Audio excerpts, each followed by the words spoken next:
कहानी की शुरुआत चाइना के माउंटेन्स को दिखाते हुए होती है, जहां रिसर्च के दौरान कुछ साल पहले विशाल मॉन्स्टर्स के कंकाल पाए गए थे और अब उन्हीं के कंकाल यानी कि फॉसिल्स पर रिसर्च करने के लिए इन्वेस्टिगेशन टीम बनाई जाती है, जिसका नाम रखा जाता है ब्यूरो 749। और जब ये टीम वैज्ञानिकों के साथ माउंटेन केव्स में जाती है तो उन्हें वहां पर एक ह्यूमन स्कल दिखाई देता है, जो एक नहीं बल्कि दो स्कल्स के साथ जुड़ा होता है। खैर, यहाँ से कहानी कुछ साल आगे बढ़ती है और हम देखते हैं कि अभी भी ब्यूरो 749 टीम खुदाई का काम कर रही है और तभी उन्हें एक बड़े से मॉन्स्टर का सर मिलता है, जिसे वो लोग केव के बाहर निकालते हैं। लेकिन निकालते वक्त पूरी केव हिलने लगती है। तभी एक जोरदार ब्लास्ट होता है जिससे उनका पूरा कैंप तबाह हो जाता है। इस ब्लास्ट और इस विशाल सर का कंकाल मिलने के बाद प्रोफेसर यंग उस गुफा में और रिसर्च करने के लिए खास टीम बनाते हैं, जिसमें उनकी बेटी लारा, मार्टिन और उसके दोस्त के साथ कई और लोग भी शामिल होते हैं। और अब ये पूरी टीम केव के अंदर जाती है। वो जिस जगह पर होते हैं वो जगह काफी डरावनी होती है और इस गुफा का नाम घोस्टली ट्राइब होता है, यानी कि यहाँ पर पहले शैतानी शक्तियाँ रहा करती थी। खैर, एक अजीब रास्ते से होकर ये सभी लोग आगे बढ़ते हैं, जहाँ उन्हें एक बर्फ की खाई नजर आती है। ये लोग उस खाई में नीचे उतरते हैं और फिर उन्हें केव दिखती है जिसमें बड़े अजीबोगरीब मॉन्स्टर्स के कंकाल मौजूद थे। उस देर ये उन्हें देखते हैं। इसके बाद यहाँ से निकल जाते हैं। फिर इन्हें माउंटेन की दूसरी साइड बर्फ पर एक बहुत बड़ा पंजा नजर आता है। प्रोफेसर यांग और उनकी टीम पहाड़ के एंट्रेंस पर एक दरवाजा बना लेती है। वहीं वो लोग कुछ अजीब निशान को फॉलो करते हुए आगे जाते हैं, लेकिन तभी उनके आसपास एक छोटा सा तितली जैसा जीव उड़ता हुआ दिखाई देता है, जिसे देखने पर पता चलता है कि ये एक बैट है। जैसे उनका एक टीम मेंबर उस बैट को अपने हाथ में पकड़ता है, तभी एक नीली आग उसके हाथ में लग जाती है और पूरा शरीर जलकर राख हो जाता है। इसके बाद बहुत सारे बैट्स उन्हें चारों तरफ से घेर लेते हैं। उन्हें भगाने के लिए फायरिंग करना वो शुरू करते हैं और इस आवाज से यहाँ पर मौजूद एक विशाल मॉन्स्टर दूर भाग जाता है। साथ ही इतनी हलचल की वजह से बर्फ का पहाड़ टूटकर उनकी तरफ गिरने लगता है, जिससे बचने के लिए वो लोग भागते हैं। लेकिन इनके कुछ साथी इस बर्फ की चपेट में आकर अपनी जान गंवा देते हैं। भागते भागते आखिर उनका रास्ता खत्म होकर एक खाई पर आ जाता है। प्रोफेसर यांग अपनी बेटी को और मार्टिन को एक साथ रस्सी से बांध देते हैं, जिससे दोनों एक साथ खाई में गिरते हैं। लेकिन उन दोनों की रस्सी एक बर्फ के टुकड़े में फंस जाती है, पर उनके हिलने की वजह से वो रस्सी टूट जाती है और दोनों खाई में गिर जाते हैं। इसके बाद कहानी प्रेजेंट में आती है।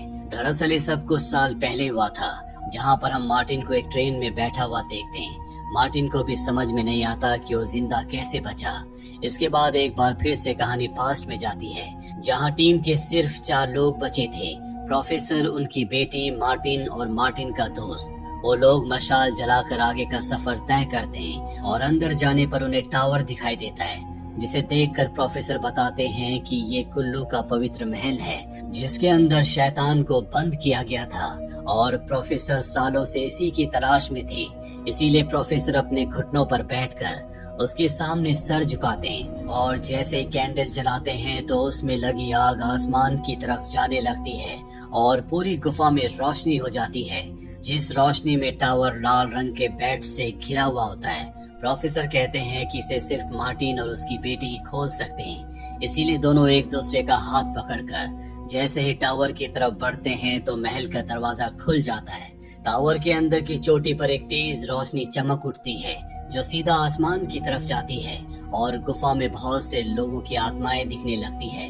पत्थर हवा में उड़ने लगते हैं। इससे पहले कि टावर पूरी तरह से खुल पाता, मार्टिन का दोस्त उस कैंडल को बुझा देता है, क्योंकि वो नहीं चाहता था कि डीमन का टावर कभी खुले। कैंडल बुझते ही उन पर सारी बैट्स अटैक कर देती है। ये देखकर मार्टिन का दोस्त उन्हें बचाने के लिए अपनी जान की बाजी लगा देता है और खुद को बैट्स के हवाले करके मौत को गले लगा लेता है। इधर वो सब यहाँ से भाग जाते हैं, लेकिन अब भी बैट्स इन तीनों का पीछा नहीं छोड़ते।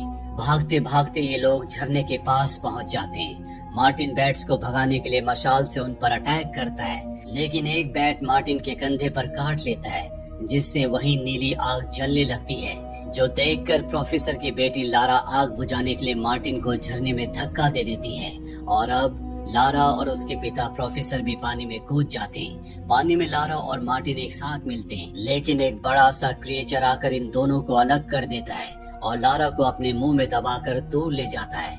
इसके बाद मार्टिन की आंख सीधा रेस्क्यू सेंटर में खुलती है, जहां उसका इलाज चल रहा होता है। वहां उसे एक ऑफिसर बताता है कि प्रोफेसर और उनकी बेटी लारा की डेड बॉडी को छोड़कर सभी की डेड बॉडीज मिल चुकी है। इस ऑपरेशन में शायद सभी लोग मारे जा चुके हैं, सिर्फ तुम जिंदा बच पाए हो। लेकिन अब भी ऑफिसर और वैज्ञानिक चोंग डोंग उनकी तलाश में थे। इसके बाद मार्टिन यहाँ से जाने का फैसला करता है और अब हम मार्टिन को ट्रेन से उतरते हुए देखते हैं, जहाँ पर उनसे मिलने के लिए मिस्टर वोंग आते हैं, जिनकी लाइब्रेरी में अब मार्टिन जॉब करेगा। वोंग मार्टिन को लेकर एक रेस्टोरेंट में जाते हैं, जहां मार्टिन की मुलाकात अपने बचपन के दोस्त से होती है, जो कि एक छोटा मोटा सिंगर बन चुका था।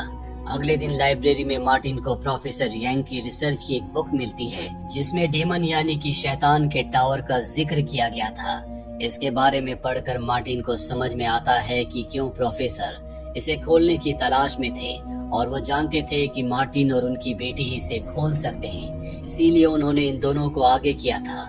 दूसरी तरफ हम ब्यूरो 749 टीम को देखते हैं, जिन्हें एक ताबूत में एक जिंदा लड़की मिलती है, जो कि दिखने में लारा जैसी थी, लेकिन वो खुद को शेरली बताती है। शेरली के पास कुछ पावर्स भी थी, जिन्हें कंट्रोल करना मुश्किल था, इसीलिए टीम उसे बंद कमरे में रखती है।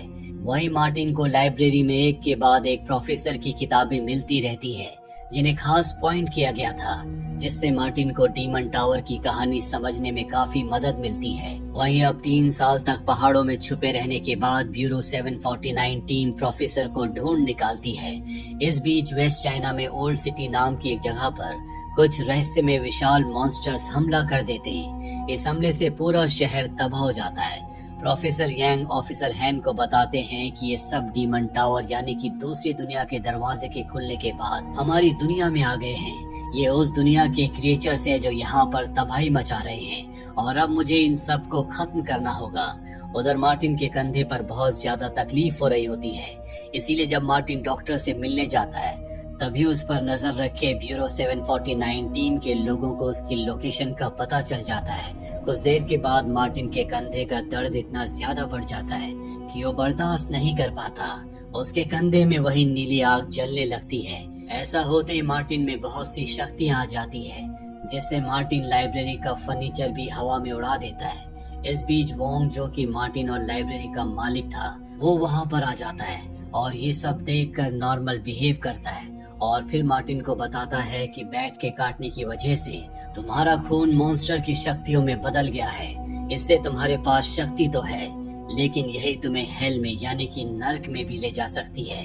ये सब सुनकर मार्टिन शॉक्ड हो जाता है कि उन्हें सब कैसे पता।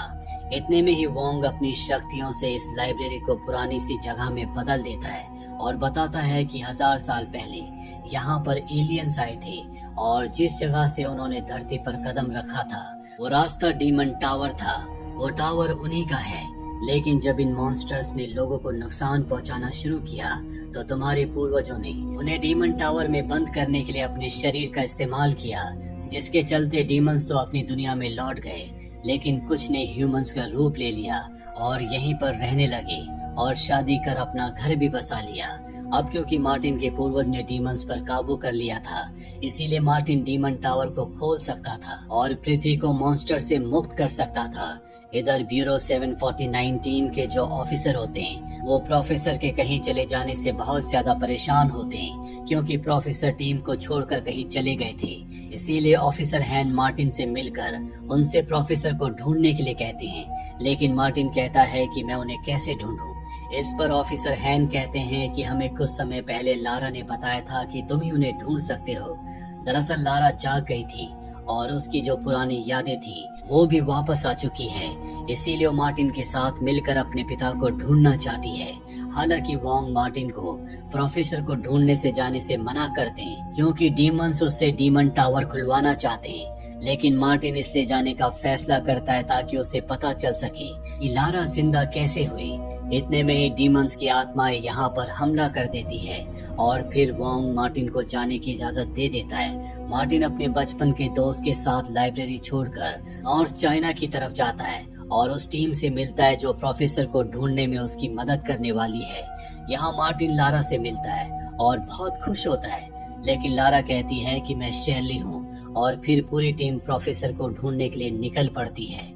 रेगिस्तान इलाके से गुजरते वक्त एक दिन भयानक तूफान उन्हें घेर लेता है, जिससे बचने के लिए वो लोग जल्दी जल्दी यहाँ से भागने लगते हैं और रॉयल सेंटर में आ जाते हैं। वहीं पीछे दिखाया जाता है जहाँ पर एक शील्ड इस तूफान को अंदर आने से रोक रही है। यहाँ पर आने के बाद मार्टिन और उसके साथियों को पता चलता है कि इनके साथी रेगिस्तान में ही छूट गए हैं और अब इनके उन बिछड़े हुए साथियों को रेगिस्तान में भटकते हुए दिखाया जाता है।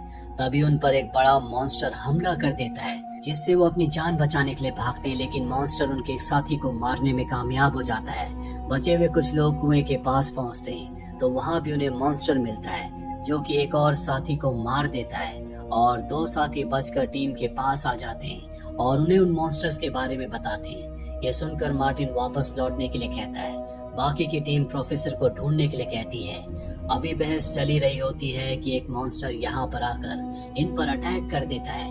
ये देखकर सभी लोग वेपन उठाकर उसे मार गिराते हैं और अब टीम दूसरे मॉन्स्टर को मारने के लिए आगे बढ़ती है, लेकिन वो जो पीछे मॉन्स्टर होता है जिसे उन्होंने मार गिराया था वो जिंदा था। इसीलिए जब वो पीछे मुड़कर देखते हैं तो वहाँ पर वो मॉन्स्टर नहीं होता। इतने में ही शर्ली एक वीरान स्कूल के अंदर भाग जाती है, जिसके पीछे पीछे मार्टिन भी जाता है। यहाँ पर मार्टिन एक गड्ढे में चला जाता है जहाँ नीचे राजकुमार की कब्र थी। वहाँ मौजूद एक बड़ा सा मॉन्स्टर मार्टिन के ऊपर अटैक करता है, जिससे मार्टिन बेहोश हो जाता है, लेकिन शर्ली उस मॉन्स्टर को अपने काबू में करने के लिए वहाँ से भगा देती है और अपनी शक्तियों का इस्तेमाल कर मार्टिन को उठाकर एक ताबूत में बंद कर देती है।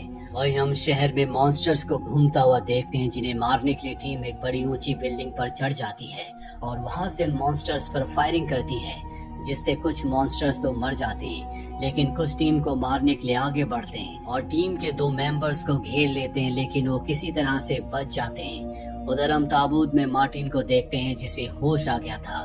मार्टिन ताबूत से निकलने की कोशिश करता है, पर वो निकल नहीं पाता। मार्टिन को एहसास होता है कि उसके जख्म अपने आप ही ठीक हो रहे हैं और इतने में वो अंधेरे में गिरता हुआ डीमन टावर के सामने पहुंच जाता है। यहाँ पर मार्टिन को लारा के बारे में पता चल जाता है कि जिस मॉन्स्टर ने लारा को पकड़ा था वो उसे इसी जगह पर लाया था जहाँ पर उसे आग के ऊपर लेटाया गया था। मॉन्स्टर्स की रानी शैली की आत्मा लारा के अंदर समा गई है, इसीलिए सारे मॉन्स्टर शैली के काबू में है और उसी के कहने पर शहर में तबाही मचा रहे हैं। मार्टिन डीमन टावर के पास जाकर मॉन्स्टर्स की रानी से बात करता है। डीमंस की रानी कहती है कि तुम डीमन टावर को खोल दो, इसके बदले तुम्हें लारा वापस मिल जाएगी, लेकिन मार्टिन इस शर्त को नहीं मानता। इसीलिए रानी उसे वापस शहर भेज देती है, जहां मार्टिन अपने साथियों को बचाने के लिए उन मॉन्स्टर्स का सामना करता है और मार्टिन को बचाने के लिए शैली भी यहाँ पर आ जाती है, क्योंकि अगर मार्टिन को कुछ भी हुआ तो डीमन टावर का दरवाजा कोई नहीं खोल पाएगा। इसीलिए वो कार उठाकर उन मॉन्स्टर्स पर फेंक देती है और जख्मी मार्टिन को अपनी गोद में लिटा लेती है। मार्टिन कहता है कि तुम मेरी दोस्त लारा की तरह हो। इतना कहते मार्टिन लारा को शूट कर देता है, जिससे लारा के शरीर से शैली की आत्मा मर जाती है। साथ ही सारे मॉन्स्टर्स और डीमन टावर भी खत्म हो जाता है। आखिरी वक्त में शैली कहती है कि तुम सिर्फ मुझे मार सकते थे, और फिर शैली के साथ साथ लारा की भी मृत्यु हो जाती है।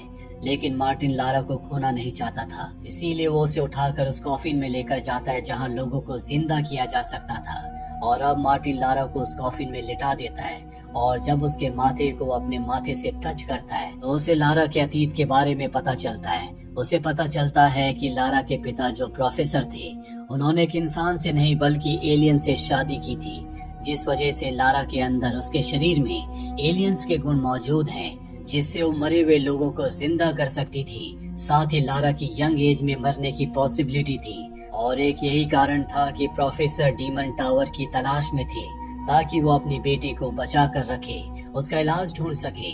खाई में गिरने के बाद सब लोग मारे गए, लेकिन लारा ने अपनी ही शक्तियों से अपने आप को जिंदा किया।